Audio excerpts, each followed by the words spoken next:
Caleb Benjamin, internet lawfare, with an episode of Rational Security for October 8th, 2023. For today's episode, the team at Lawfare decided to cross-post this week's episode of Rational Security, a podcast hosted by Scott R. Anderson, Quinta Jurecic, and Alan Rosenstein, in which they cover the week's big national security news stories.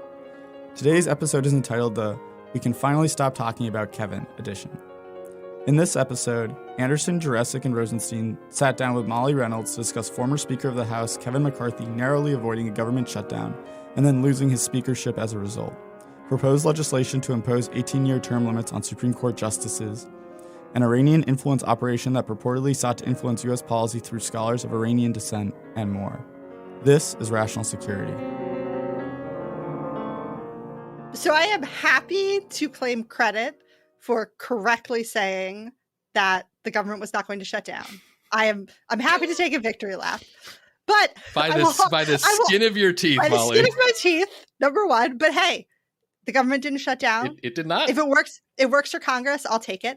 Number two, though, I will say that it's like a Pyrrhic victory because, as we're going to talk about, it does appear that the nature of the deal that McCarthy cut to keep the government open may have been the precipitating event in his downfall. And given the utter chaos that may or may not be coming, I don't know that if you had given me the choice between being able to claim credit for avoiding a government shutdown and the persistence of some kind of stability in the House of Representatives, I might have taken the latter, as much as I am competitive and like to be right.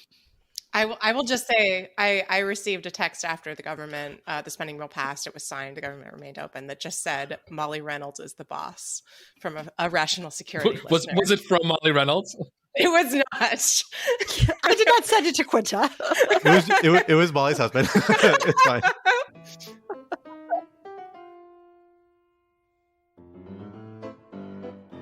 Hello, everyone, and welcome back to Rational Security. I am one of your regular co-hosts, Scott R. Anderson. Thrilled to be back here in the virtual studio this week with my two other co-hosts, Quinta Jurecic.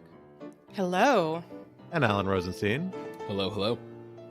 And we are joined, as is so often the case these days, but always to our great delight, by our Brookings and Lawfare colleague, senior fellow Molly Reynolds, here to talk crazy Congress with us. Molly, welcome back to Rational Security. Thanks for having me. It's good to be here again. I just want to say I mentioned crazy Congress with K's on both crazy and Congress. That is correct. And one of the K's is written backwards, in case you're wondering. Yeah, crazy Congress, like Quasi Cupcakes. It's the same idea for Brooklyn Nine-Nine fans. I don't know what that's a reference to. I saw all of Brooklyn Nine-Nine, but that's all right. That's okay. But I like it. It's the game Gina gets Holt addicted to. Quasi Cupcakes. That's a deep cut. That's a real Alan. Deep cut. That's a deep cut. I do not remember this episode. I also watched this show and I have no memory. I don't think it's that deep of a cut. Anyway. Well, on that note, speaking of deep cuts, we are ready to dig deep into the weeds of some national security and, let's be honest, national security kind of adjacent stories, but certainly a bearing on national security this week, as we have seen a number of major developments regarding some of our key institutions of government in various regards. Actually, we've got one judicial, one executive, and one congressional this week, so really doing the full separation of powers gamut here on Rational Security, and for what we are calling the We Can Finally Stop Talking About Kevin edition. But that doesn't mean we can finally stop talking about Kevins, as we may get into a little bit in our first topic, as there may be more Kevins yet in our life. But for now, our first topic is Master of the House doling out the harm, ready with the handshake and a face palm. That didn't work quite as well as I hoped it would. The rhythm was a little off. It's fine. Over the weekend, Speaker of the House Kevin McCarthy narrowly avoided a government shutdown, but this week it cost him the speakership as Democrats joined a bloc of far-right Republicans to vote in favor of a motion to vacate the office. What does this say about the state of the House, and what does it mean for Biden's legislative agenda moving forward? Topic 2, serving life to 20. As the Supreme Court begins its new term under increased scrutiny for ethical lapses, several members of Congress have once again introduced legislation that would impose 18-year term limits on the court's members, among other reforms. But would this proposal fix the problem, and is it constitutional? And topic 3, a foreign confluence operation. Washington has been in a tizzy this week with scandalizing reports of an Iranian influence operation that purportedly sought to influence U.S. policy through several prominent scholars of Iranian descent, some of whom now serve in the Biden administration or are close to beleaguered Iran Special Envoy Rob O'Malley, whose security clearance is currently suspended. What should we make of this story? Is there as much fire to match as much smoke as it appears to be putting out? For our first topic, Quinta, let me hand it over to you to get us started. I don't even know where to begin. What a couple of days. I mean, truly. So yes, for those of you who live under rocks but still listen to podcasts, I have to say, I think that like this is even permeating through people's rocks. I have like a personal barometer for how big a congressional story is by the number of my group chats that start asking me questions about it. And there are some that are very Washington centric, and then there are other ones that are not. And this definitely broke into the non-DC group chats level of interest. The fantasy football chats, the assorted sports keeping uppings, high school friends, all inquiring about Kevin. All of the above. So yeah, so to back up, everyone, including I believe at least in the last week or so, Molly, thought that there was going to be a government shutdown. There was not. We have been granted a stay of execution for somewhere between 45 and 47 days. I'm not sure why people can't agree, thanks to the willingness of one former, but then Speaker of the House, Kevin McCarthy, to pass a short-term spending bill with the help of Democratic votes. That victory was, of course, short-lived, as everybody's favorite Florida man, Representative Matt Gaetz, decided to make good on a threat that he's kind of been dangling over McCarthy for a while and call for what's called a motion to vacate the chair, which under the terms under which McCarthy had sort of agreed to as a condition of his speakership, any one member of the House can essentially boot the speaker, and then they'll have to, get voted back into position, which McCarthy then could not do. Now we are speakerless. It is unprecedented. I believe actually unprecedented, unlike many things that people say are unprecedented. So Molly, first off, I hope that I got things at least directionally right in that summary. You did. Okay, excellent. And secondly, what's going on? What happens now? Please help. WTF, man. There's a lot. There's a lot here. Quinta, you did a great job of sort of hitting the like big important points. So like Quinta got the basics, and I think listeners can get kind of the basics of what is happening from a lot of sources. So what I might do now is sort of talk about three things that are kind of relevant here that are perhaps of particular interest to rational security listeners. And then like we can zoom back out if you guys want to talk more about other things. But the first thing that I want to talk a little bit about, because it bears on kind of the question of where we go next, is that we are without an elected Speaker of the House. We are not without someone performing some of the functions of the Speaker of the House. And the reason that's true is because of a change to the House rules, or was made 20 years ago, for kind of continuity of government reasons, which I know is something that is like of interest to certainly the other three people on this podcast, and perhaps to some listeners as well. So let me talk a little bit about that, which is that in 2003, out of concern for a possible sort of mass incapacitating event like 9/11, the House adopted a rules change that said that when someone's elected Speaker at the beginning of a Congress, one of the things that they do is submit a list to the clerk of the House. That's like a non-elected person who sort of has a lot of administrative responsibilities, that says, if there is a vacancy in the office of the speakership, here's a list of people numbered 1 through N who are to assume the speakership.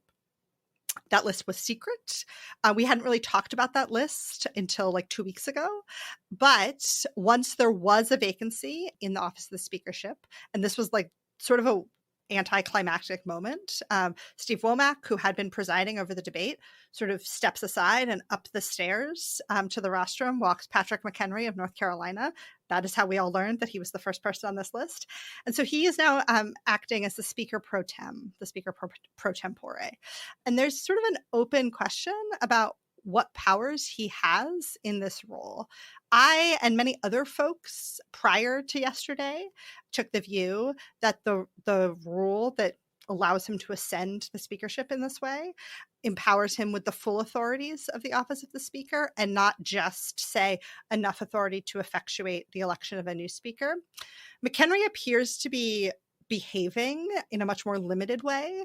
He recessed the House subject to the call of the chair yesterday, has said that his plan is for the House not to come back to have votes until they come probably next Wednesday to try and elect a new speaker. He's not referring bills to committee. So whether that remains how he behaves is, I think, an open question. But it's really important from like an institutional perspective, particularly because we are in unprecedented waters here. And so anything that he does sort of becomes precedent. And that may well bear on like the future where we could have an actual emergency of the kind that the rule originally envisioned. So that's one thing that I'll say that folks might find interesting. Second thing I'll say is that sort of wrapped up in all of this is this question of additional funding for aid to Ukraine. So the measure that the Congress passed and President Biden signed over the weekend to avoid a government shutdown does not include additional aid for Ukraine. The Senate's version of a continuing resolution was going to have, I believe it was $6 billion for Ukraine. And that got set by the wayside when the House sort of came in on Saturday and said, we're going to pass this thing that keeps the government open without Ukraine money. The speakership imbroglio puts the prospects of future funding for Ukraine, I think, on the shakier footing. I'm not prepared to say it's impossible because everything is super fluid right now, but just know that that is all mixed up in all of this. And then the last thing I'll say that, again, folks might find interesting is that one of the big questions that people have about what happened yesterday is why did Democrats choose to actively vote to remove McCarthy as opposed to, say, sitting on their hands, which would have had the effect of keeping McCarthy because of the way that these votes work, that basically if Democrats had chosen not to vote, it would have become a vote just of the folks within the Republican conference, and McCarthy had the overwhelming support of those people. Why did Democrats choose to actively do this? The sort of big answer is that they all seem to be very mad at Kevin McCarthy, like deeply mad at him. They have different reasons for being deeply mad at him, but for some of them, the source of the like deep anger has to do with how he and Republican leaders approached the NDAA over the summer. So the NDAA had come out of the House Armed Services Committee with like enormous bipartisan support. I believe it was a vote of 58-1. And then under pressure from some of the same dissidents in the conference, McCarthy and other House Republican leaders consented to putting all kinds of things in the NDAA that made it very hard for Democrats to vote for it. And so that, again, for some Democrats, that seems to have been kind of a red line into like Kevin McCarthy is untrustworthy. We can't work with him. And this is why we are going to go along with this move to depose him.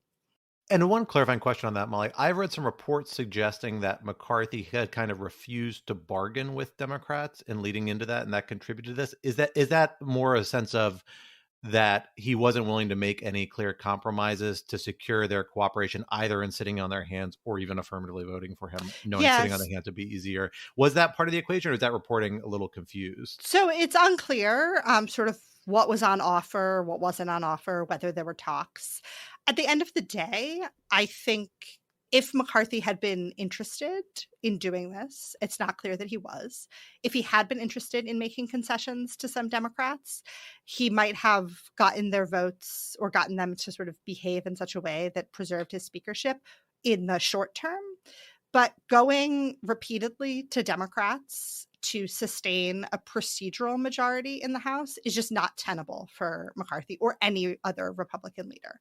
Absent some sort of like fundamental restructuring of the way the chamber is governed, that I at least am skeptical that we're going to see.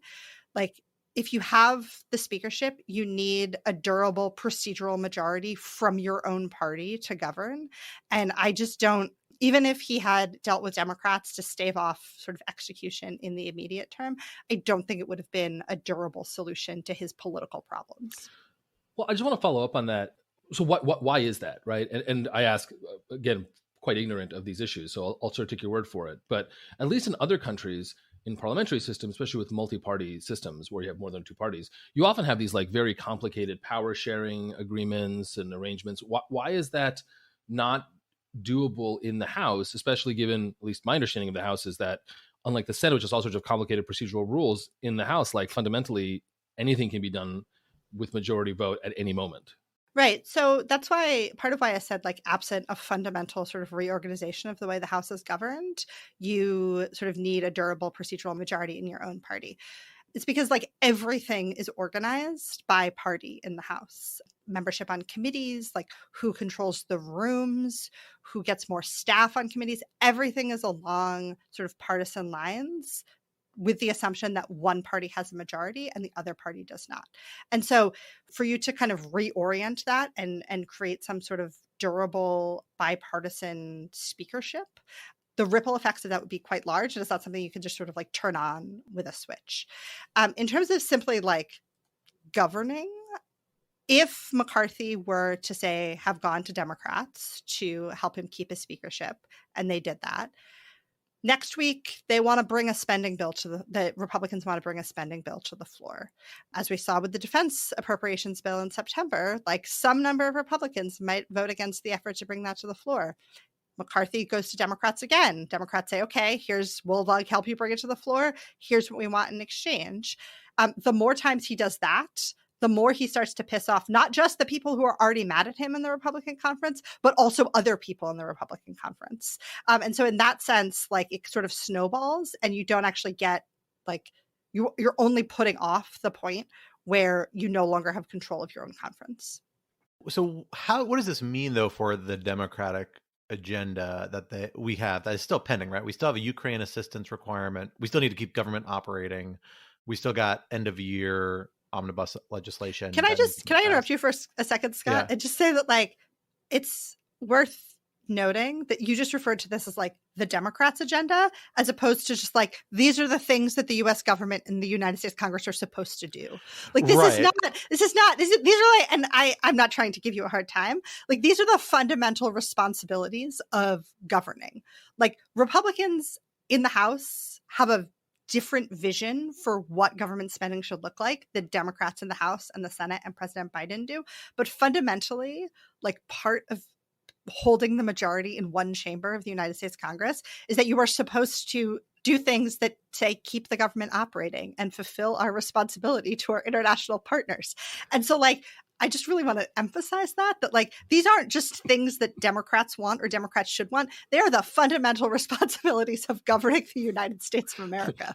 Sadly, listeners can't see just the amount of gesticulation that is coming from Molly Reynolds right now. Which Molly Reynolds is a pretty, I think, fair to say, buttoned up person. But there's a lot of hand talking right now. We got Molly going. Well, but I mean, like I say agenda actually like kind of consciously, right? Because like all these things can happen on like a diverse array of terms, right? Like Ukraine assistance isn't a must do, right? That isn't a policy agenda. I think it's a very important one, but it's not a keep the government open core governing function. No, but I do think that there has been pretty bipartisan support for doing that. And like it is another consequence of a faction within the Republican conference, both in the House and increasingly in the Senate, who are willing to sort of hold some of these other responsibilities of governing hostage to try and effectuate change on this one thing. I understand that. And it's fair to say if I were to trying to assign moral blame or like evaluate, Democrats or Republicans, who's more responsible, I think this wouldn't be the right tack to say like focus on Democratic strategy. But in terms of getting to outcomes, I think the Democratic Party, because the Biden administration in the White House, if nothing else, if not kind of their broader view of governing, has a stronger impetus, a right-founded one, I think, to try and keep the government doing the things we think it should do. And then some on top of that people may reasonably disagree on. And they need Congress to do that. They need the House to do that within a pretty short time frame. So how does the Democrats' action actually fit into that strategy? Like, what's their strategy moving forward?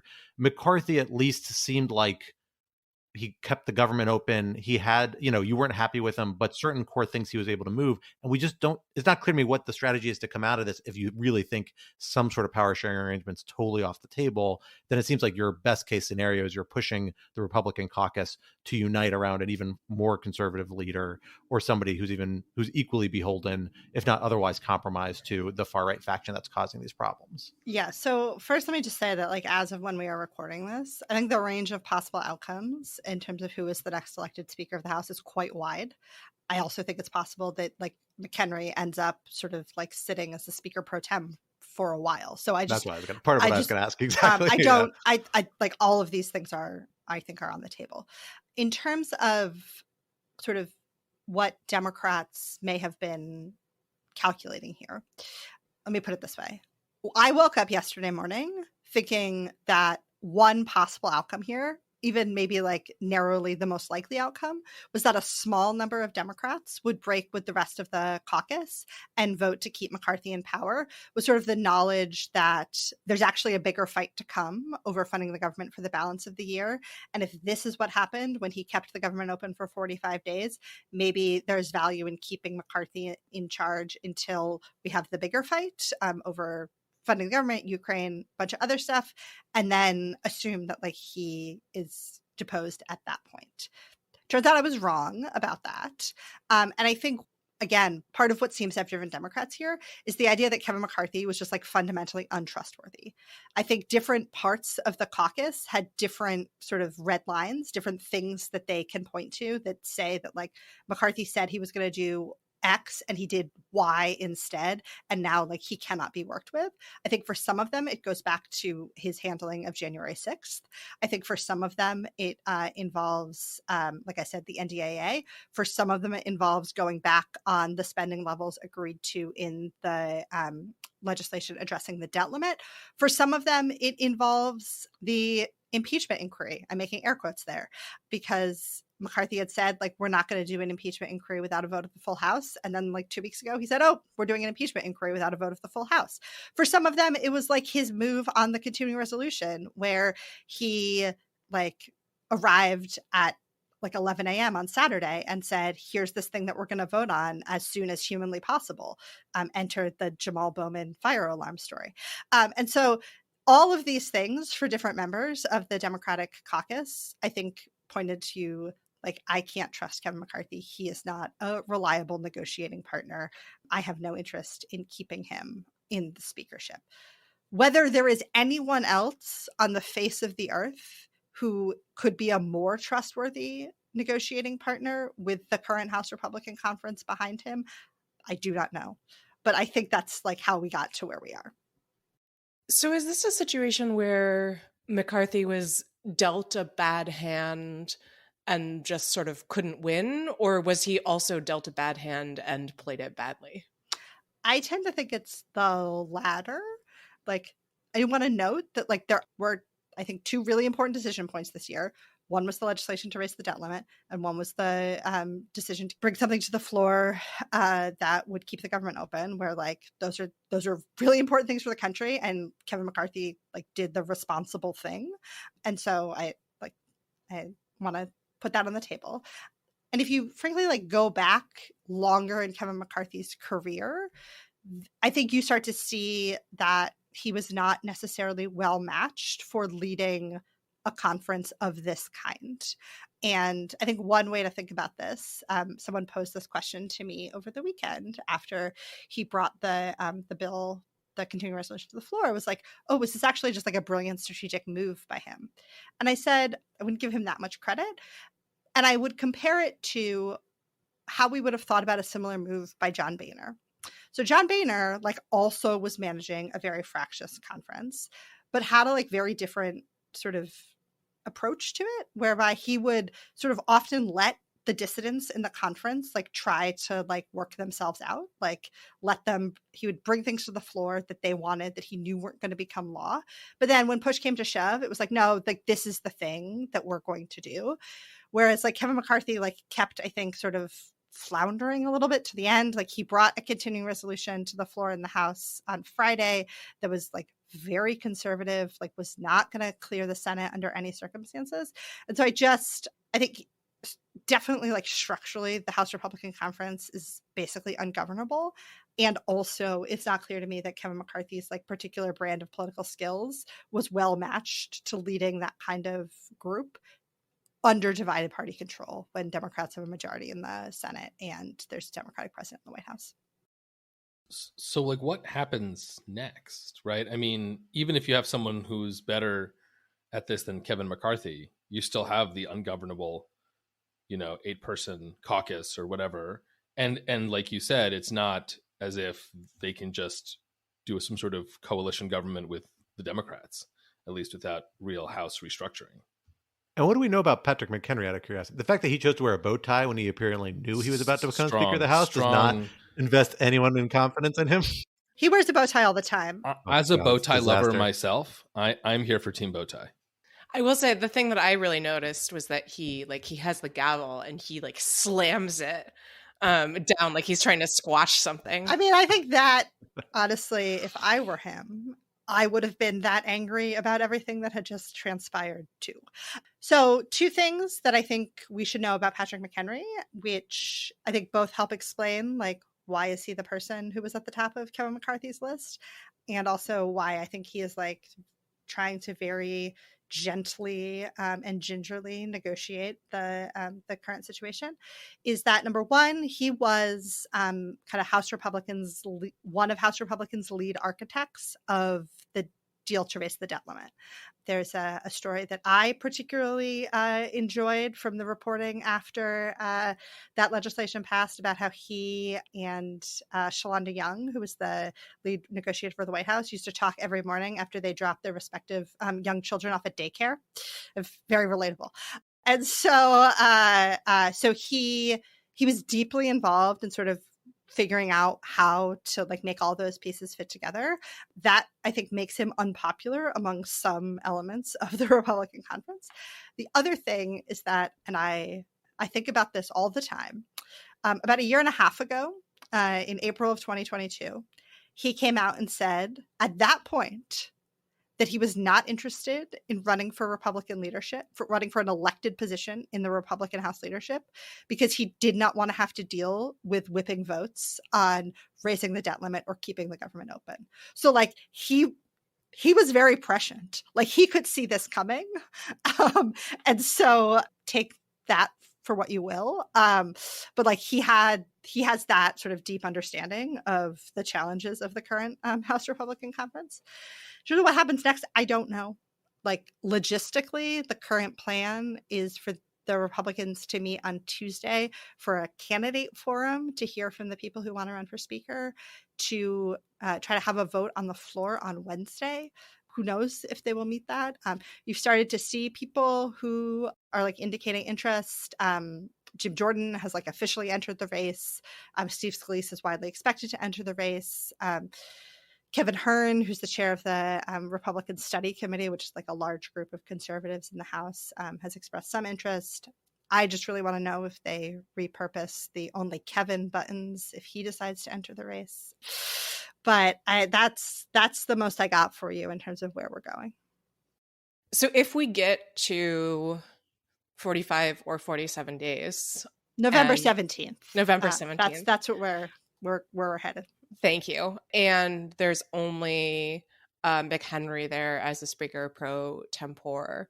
To what extent does that mean that it's more likely there's going to be a shutdown? I know you said that there's questions about his sort of parliamentary power, which it seems like he's kind of going his own way. I assume he'll probably have a harder time kind of navigating. I think the sort of limited interpretation of the powers that he has, or I should say the powers that he is choosing to exercise, I think that becomes less durable the longer he stays as the speaker pro tem.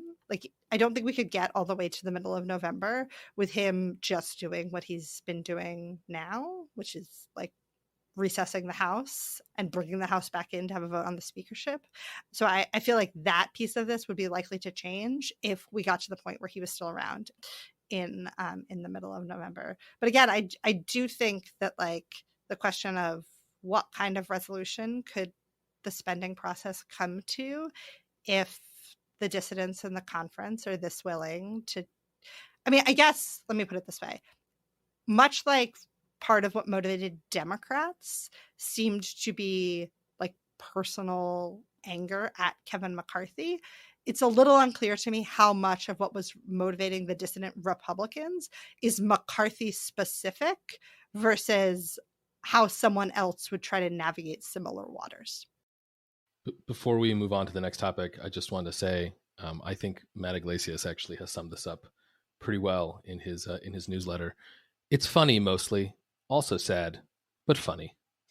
That's kind of how I feel about this whole thing. That is not how I feel. I think the next few weeks are going to be miserable, but we'll see. Fingers crossed. Fingers crossed. Well, having talked about the end of one person's time in office in the first branch of government, let us now turn to the third branch of government. I don't know if we actually call it that, but Article 3 courts, where we have seen some interesting proposals rolled out in relation to the duration and office of Supreme Court justices, who currently, of course, serve a lifetime appointment like most federal judges, but where there's long been a discussion as to whether justice of the Supreme Court should be limited in term or in their time in office. And we've now seen two different legislative proposals, one recently this past week, another one a few months ago, introduced in the House, that would impose different versions of term limits.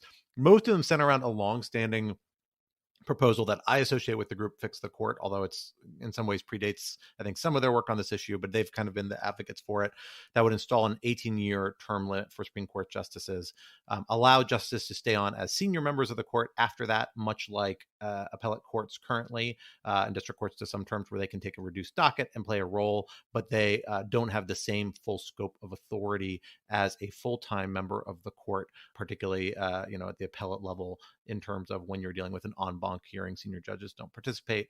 Presumably, I think the proposals differ a little bit on this, or a little unclear, but that would be similar in this proposal. You would have the 9 most currently appointed justices serving as kind of the ultimate Supreme Court, even though the other justices will be involved, might be able to fill in on matters, things along those lines. We've seen a lot of talk about Supreme Court reform the last few years. We, of course, saw the Biden administration open with a big commission on it that did consider this issue, among others, but kind of passed the buck a little bit, didn't really endorse anything, noted constitutional concerns, but I don't think drew any fine lines for or against any of these proposals, as I recall. Alan, let me start with you, and I'm curious about your thoughts. What do you make of these proposals that are coming out? Is this actually something that's colorable, that is constitutional, that is wise? And is it likely to make a difference at this point? The Supreme Court is kind of having a crisis of confidence arising out of ethics issues, but is that likely to move the needle on these sorts of proposals more than we've seen in the past, where they've basically had no legs? Yeah, so I don't know how to think about the politics of this exactly. So it's hard for me to kind of comment or predict on whether or not this has legs. Obviously it's not the sort of thing that's going to be folded into some appropriations bill, right? I mean, we're looking at a multi-year process of working this through probably multiple Congresses and probably as part of presidential elections, frankly, which is kind of how it should be. I mean, this is not a constitutional amendment, but it is a fundamental change to the structure of government. And therefore, it's the sort of thing that should take some time to kind of percolate through American democracy. On the merits, I think this is a fabulous idea. I think it makes a ton of sense in terms of defusing one of the great pressure points of the Supreme Court, which is that every retirement or death, as it sort of increasingly is, of a justice becomes this sort of nationwide monumental event that creates terrible feelings all around, subjects American law to just way too much random demographic contingency, and also makes the stakes of elections, sort of presidential elections, even higher than they sort of otherwise would be. And so the idea of basically guaranteeing, and again, the details of this differ from bill to bill, but the general idea behind these sorts of bills is that every president should be able to predictably nominate a set number of justices per term, let's say 2 per term. And because the justices are only serving for a fixed term, they're, again, actuarially speaking, much less likely to die in office, frankly. And that's a real concern, right? Because, of course, deaths are not predictable. I say this as an actuary. Yeah, exactly, right? And so you just take a lot of the high drama out of the Supreme Court. And you also ensure that there is, I wouldn't say democratic accountability, because the justices are still unelected and they still have life tenure and salary protection and all of that. But you have a more regular mechanism by which the political process, the democratic process, can slowly sort of alter the court's composition over time, which is like, of course, I mean, what you want, right? You do need the court to reflect, mass public opinion over a long period of time. Otherwise, it just becomes unsustainable. Constitutionally, I actually don't think this presents a lot of constitutional issues. I think this is actually a very elegant solution to the problem of life tenure. For a very long time in American history, Congress has had a lot of granular control over the Supreme Court, right? The Constitution sets out a Supreme Court, and it sets out its original jurisdiction, and it sets out its life tenure and salary protections. But that's basically all it sets out. And it basically leaves everything else to Congress, either explicitly, like, its appellate jurisdiction, or implicitly, like the actual salaries, or the number of clerks, or the number of justices, or do they get a nice building or not? Or, to give an example from the beginning of the country's history, do they have to ride circuit, right? Literally get on horses and ride around the country like they used to. A fact that was subject to a number of back and forths, actually, in the early 19th century. Judiciary Act of 1801 and 1802, all this sort of stuff, right? More recently, Congress and sort of historically has decreased the number of cases the Supreme Court has to hear, thereby giving the court more and more control over its docket. Again, something that is, by congressional fiat. So all of this suggests to me that a change of, well, each justice gets to be a regular justice for 18 years and then is a senior justice, or again, whatever the case is, but still is a judge, still has some role to play, still gets salary and tenure protections. I don't feel like that's actually, frankly, structurally any more extreme than making justices ride circuit, right? Or telling justices what cases they have to hear. And if Congress can do those things, I don't see why it can't do this thing. Now, at the end of the day, I teach con law to 1Ls at the University of Minnesota. And, I tell them, look, at the end of the day, we don't know what the Constitution means until the Supreme Court tells us. Like, that's the system we live in. So I can't sit here and say that this would definitely pass constitutional muster, but I think it would. I think most court watchers think it would. I think there's a lot of consensus across sort of liberal and conservative academics on this point. And I also think there's probably 5 votes for this on the Supreme Court, right? I think there's sort of enough recognition that this is just a crappy system. And I don't think the justices, frankly, love this either. Obviously, it's fun to be a justice for your whole life. But, I think they recognize what damage is happening to the court. Now, just to finish up, you asked, is this going to solve the court's problems? No, right? It's not going to solve the problem of ethics issues. It's not going to solve the problem that, frankly, way too much of American politics is ultimately adjudicated by the Supreme Court. It's not going to solve any of those problems.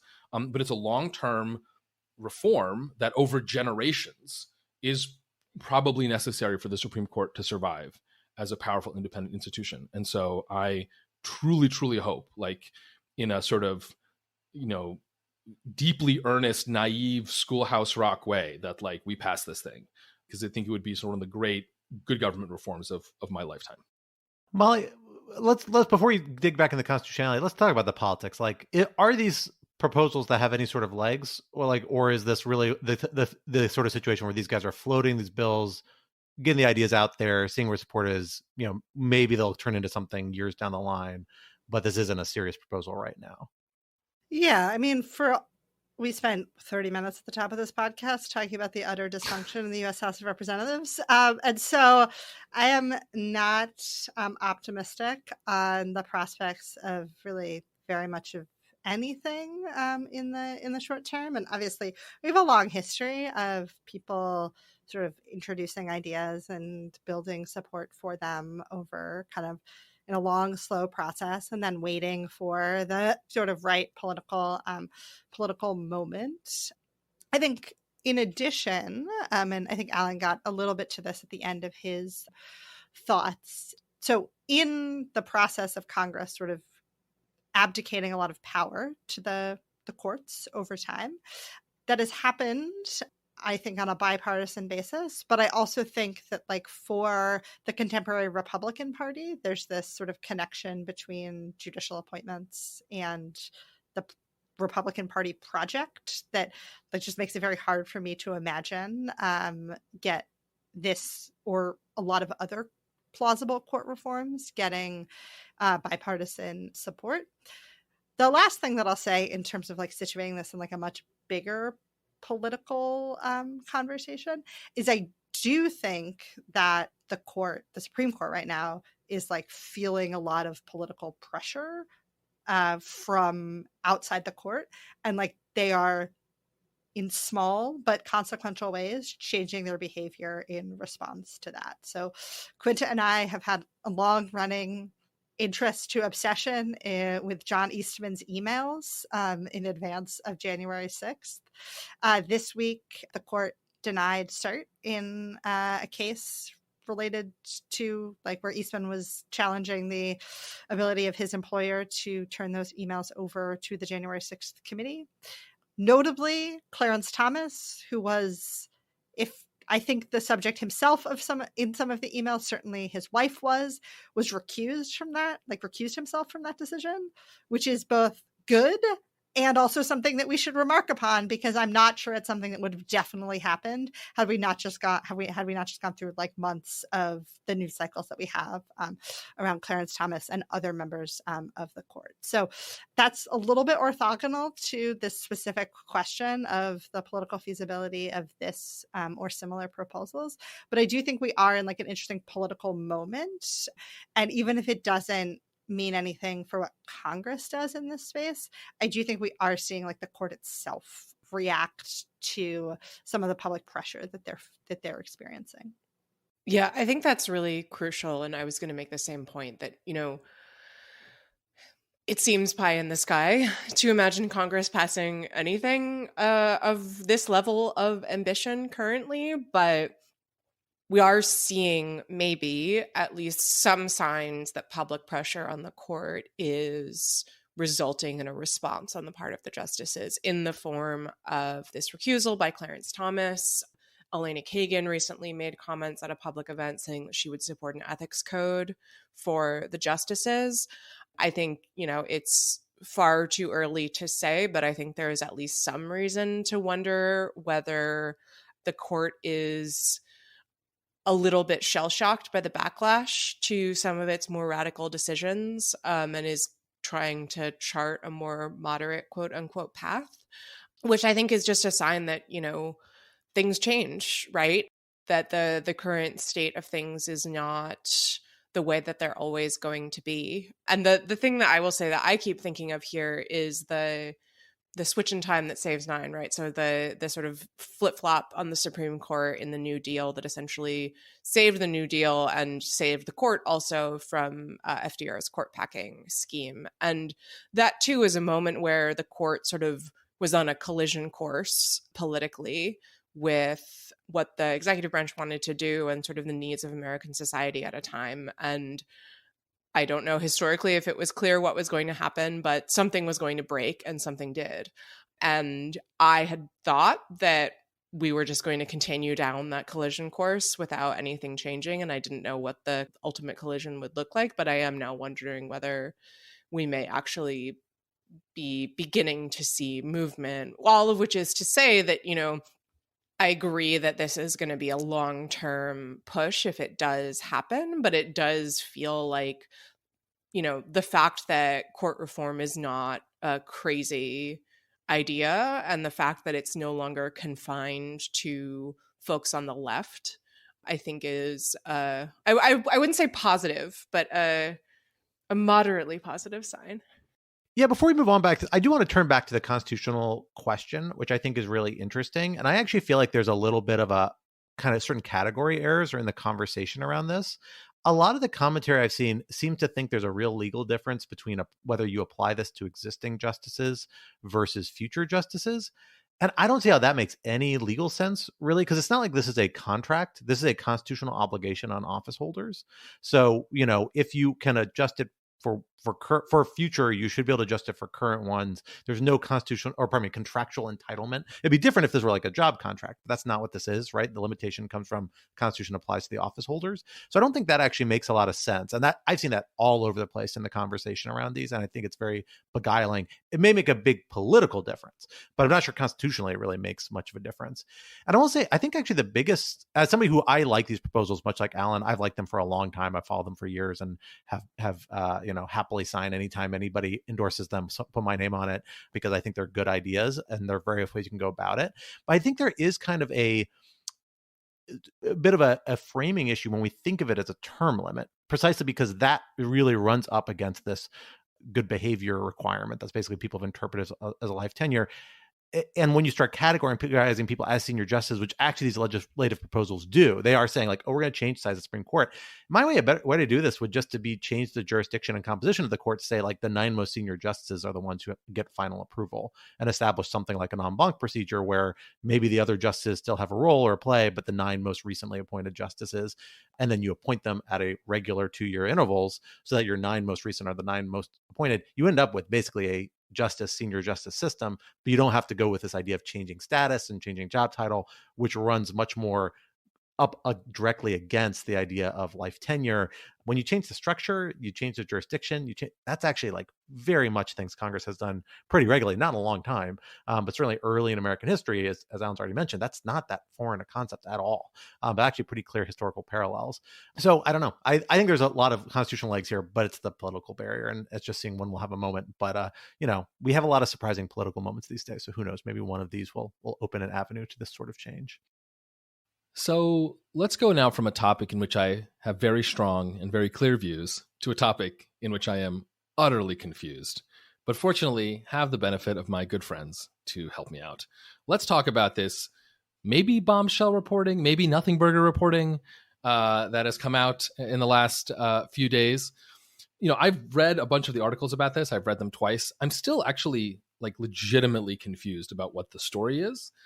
As far as I can tell, what this is basically about is a series of American Iran specialists, some of whom are actually Iranian Americans, some of whom are just Iran specialists, in the policy world, in the academic world, who around in 2014 got together and cooperated in some way or another, sometimes kind of informally, sometimes by getting actual funding from the Iranian government, to kind of develop American Iran policy that one can say falls on the dovish side of the spectrum of possible American Iran stuff.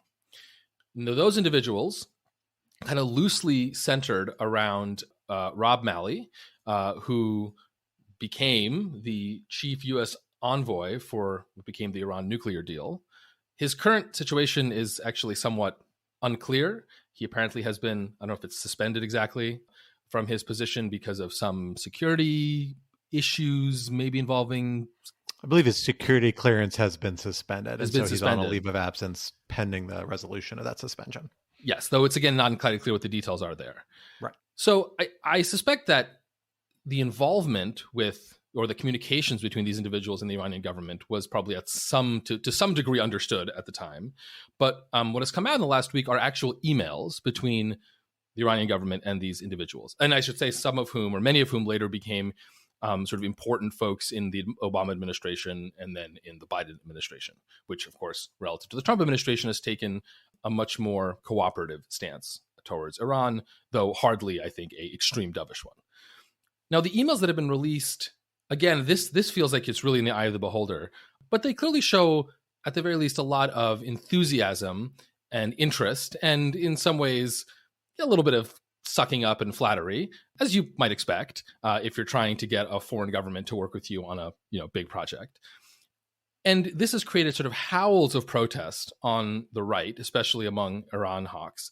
Basically, in the most extreme versions, accusing these individuals of being Iranian sleeper agents who have now infiltrated sort of the top levels of the US government.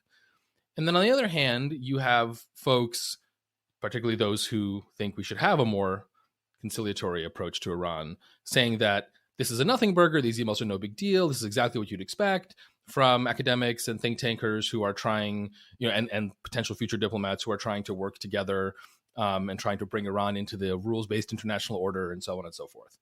Again, I continue to be very confused as to how to understand these emails, and in particular to try to separate the substantive question, which is, I think, not on the table for this discussion, of what should America's Iran diplomacy be substantively, from the procedural question, which I understand to be kind of the main thing we're trying to figure out, of is it appropriate for, non-diplomats, but who then might one day become diplomats, to work this closely with a foreign government like Iran to develop what they view as good US-Iran policy?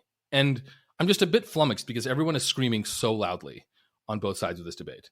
So Scott, you scream at a moderate level. So scream some wisdom for us.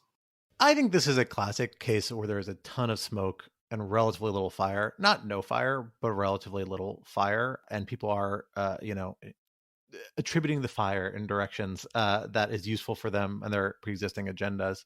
Look, I mean, the basic story here is that there was an effort by an Iranian diplomat based in Europe to reach out to and establish contact with a number of primarily, actually, I think almost entirely in this the actual Iran Experts Initiative, which is what this program has become labeled as, primarily scholars of Iranian descent working on Iran issues, and to begin systems of exchange and conversation with them.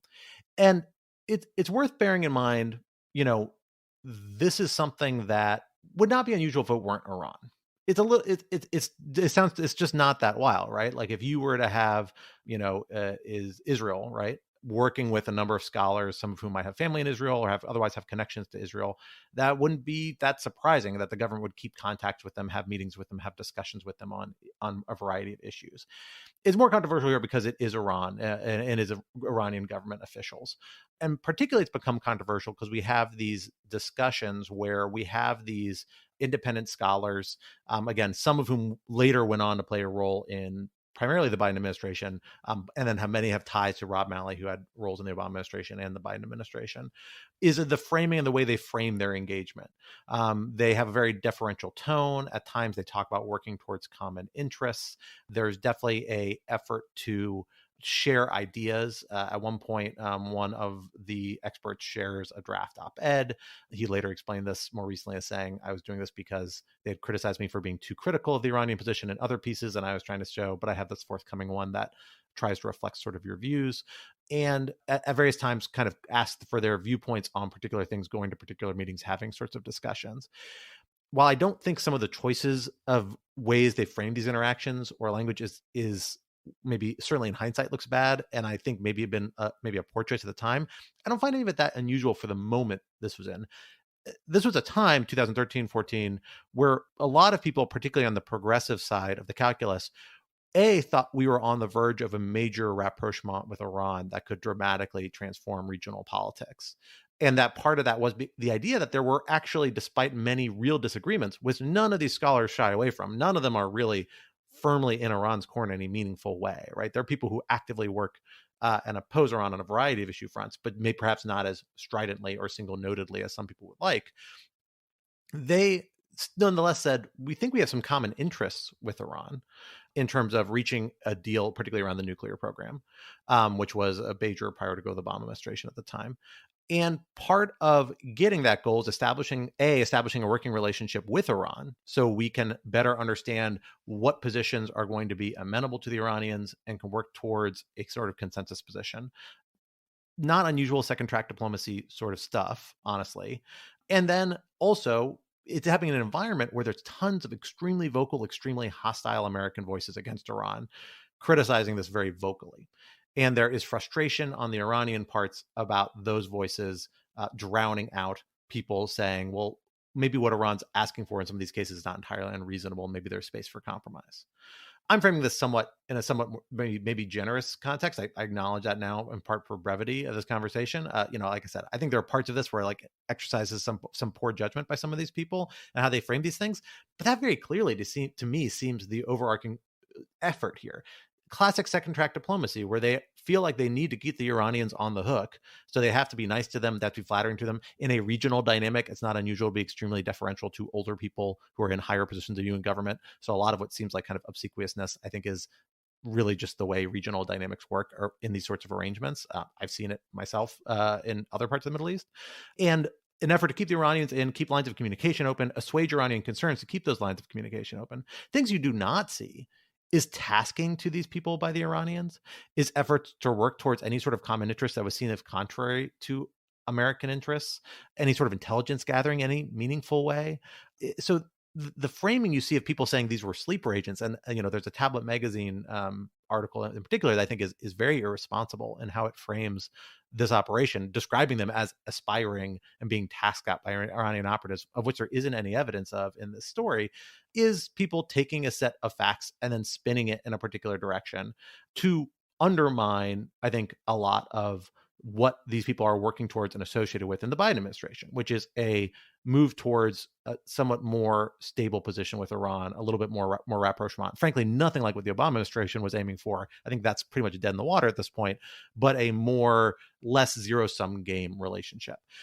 And part of this, the process by which the story came to the fore, feeds into the sensitivities about the story, I think, from a lot of people, particularly in progressive foreign policy circles, because there are reports of this having been shopped around by Morgan Ortagus and other people associated with the Trump administration, which of course maintained an incredibly hard line on Iran and has reflected a very strong, very vocal contingency of people who really, particularly on the political right, but not exclusively, who really believe in a super hardline position on Iran and are really, really aggressive in going after people who disagree with them, and don't hesitate to call them people who appease or at some point are working in Iran's interests in various regards.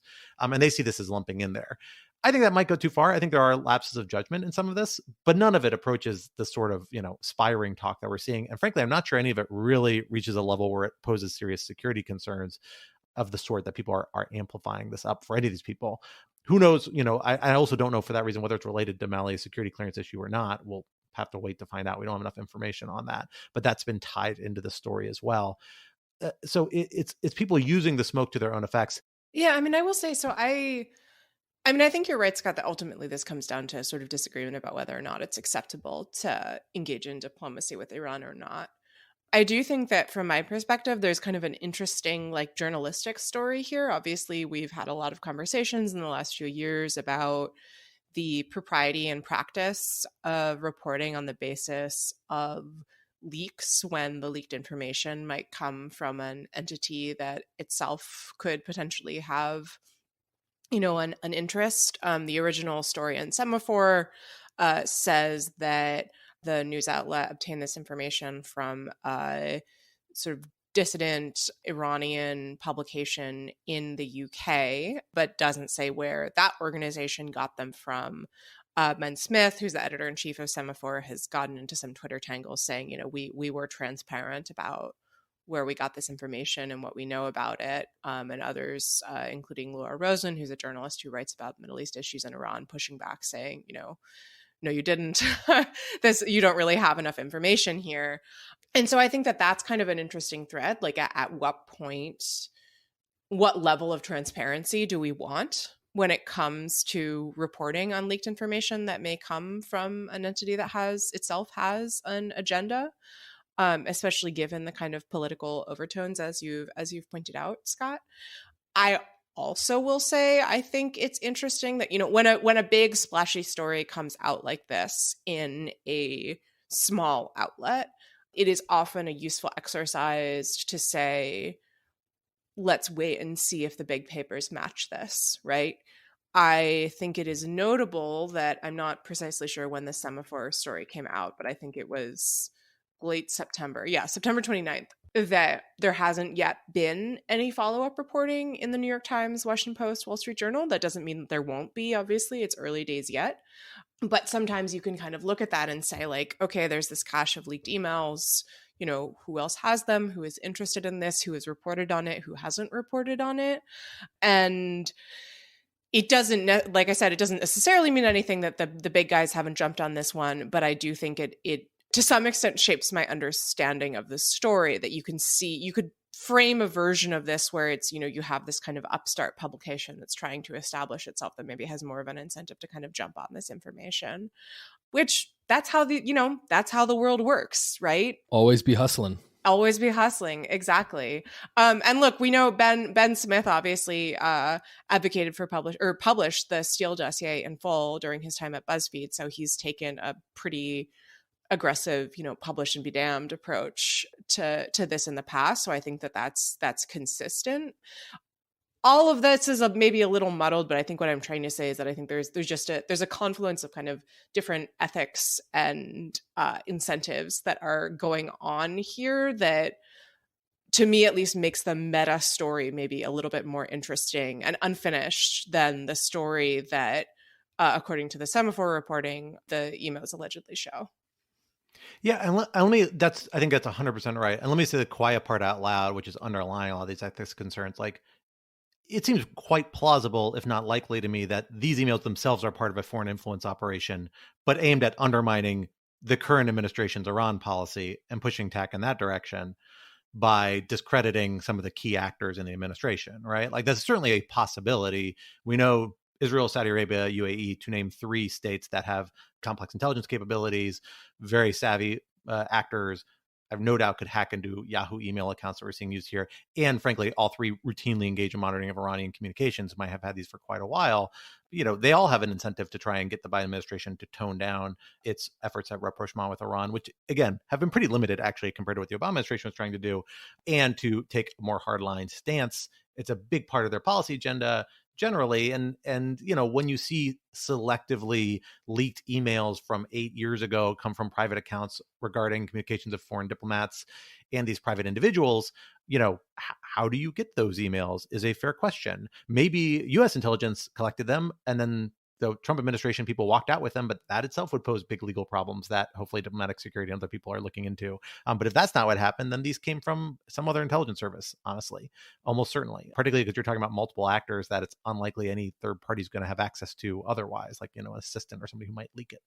So that is its own big bucket of worms that isn't getting talked about enough. You know, the meta narrative is a journalistic ethics, and then there's the threat those ethics are supposed to protect against, which is that it's being used for part of a broader purpose.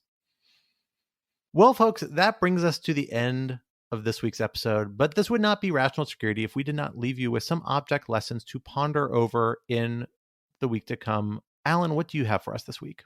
So next month, there's a small, obscure sequel coming out.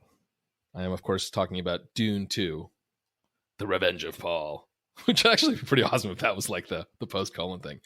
I'm very excited for this movie. I thought Dune 1 was marvelous.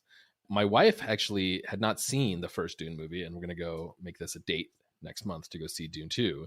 So we have been watching Dune over the last 4 days because A, it is a very long movie, and B, we have like half an hour of free time after the kid has gone to bed before we get tired. So we watch movies in 30-minute increments, which I have to say is actually obviously, like, real cinema heads. It's called television, Alan. Don't make this an original idea. It's funny because, like, of course, like if you're like a real cinema person, you're horrified at this idea because they're meant to be watched in one movie, and so like clearly by just randomly breaking it up into 30-minute chunks, you are like screwing up the auteur's vision. But like, if you're in your late 30s and you have a toddler and you are tired all the time, it's actually a really nice way to watch a movie. So we've been watching Dune the last couple of days, and people should watch it, especially if they've already watched it. Like, it's good to remind yourself of the subtleties of the movie before Dune 2, but also it's such a gorgeously constructed movie. Like, every shot is so carefully and intentionally and beautifully done that it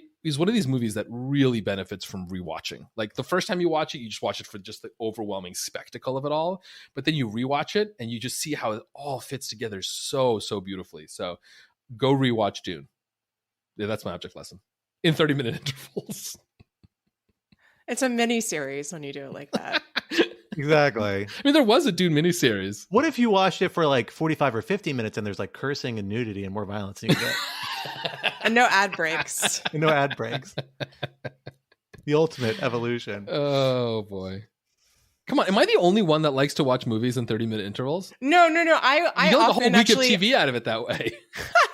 I know. I will often watch like an hour and then come back and finish the next 30 minutes the next day. Yeah. Sorry to all the cineasts. Because movies also have like, right? They have like 3 acts. Like, there's certain, like, you know, there are peaks and valleys in the drama. I mean, they're made for this. Yeah, that was the only way I watched Tar.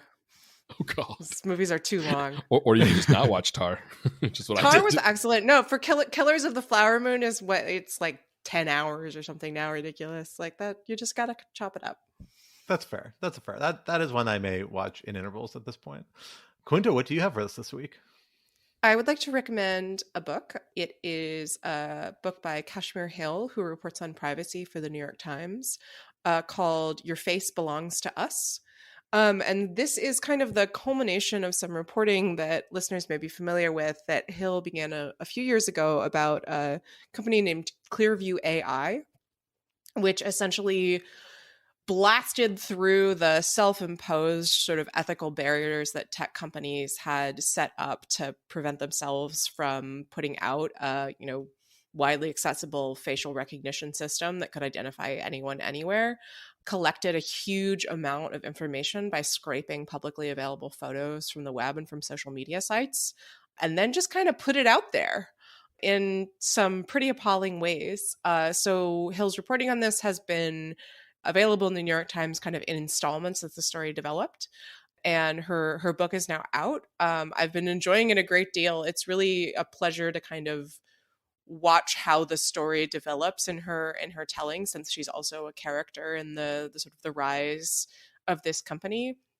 And I think she does a really nice job in exploring the technology and the legal and ethical complexities of facial recognition, and of painting Clearview as this kind of, I don't even know how to describe it. They're sort of like bumbling villains. They can't quite understand why anyone thinks that what they're doing is wrong. And there are some interesting connections also between Clearview and sort of the emergent far right in 2016 and the Trump administration that are also interesting. So I have not yet finished. I'm close to the end, but I would highly recommend.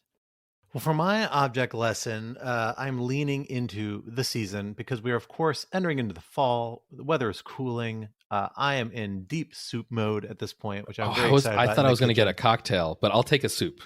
I almost did a cocktail, but I'm going to do a soup on this one. Actually, I'm going to do 160 soups specifically, because this is the time of year where I break out one of my all-time favorite cookbooks, which at this point I think is like 10 or 15 years old at this point. I've had it for a really long time, but it is still in print. I looked up. I actually won a James Beard Award at some point, which I had no idea, because the version I have is, I think, predates that being stamped on the front. But it's a book ridiculously named Love Soup by Anna Thomas.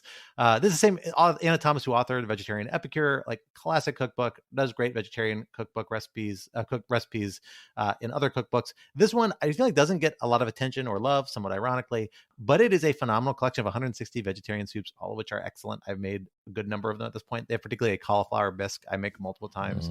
Every winter. That's phenomenal and super easy. And it's just a great cookbook. One of my all-time favorites. It's a little weird to have on your bookshelf when you're like a single 27-year-old male, I will say. I definitely, my wife, when she first came to my place, like, what the hell is this? What is this on your bookshelf? What a weird choice. But was it not a draw? I feel like there's a certain kind of person who would be very attracted to a man in his late 20s who has soup books on. It's like that man knows where he's going. He has got it together. He makes dozens of soups. That I definitely do. If you've ever looked at my freezer, you're no doubt about my soup fetishism. But regardless, it's a unique book. It's great. It's one of my all-time favorites. I highly recommend folks check it out if you are getting ready for cold season and looking to expand your culinary horizons in a soupy direction. And with that brings us to the end of this week's episode. Rational Security is, of course, a production of Lawfare. So be sure to visit lawfaremedia.org for our show page with links to past episodes, for our written work and the written work of other Lawfare contributors, and for information on Lawfare's other podcast series. And be sure to follow us on Twitter or X at RATL Security, and be sure to leave a rating or review wherever you might be listening. I don't like how you say that, Scott. X.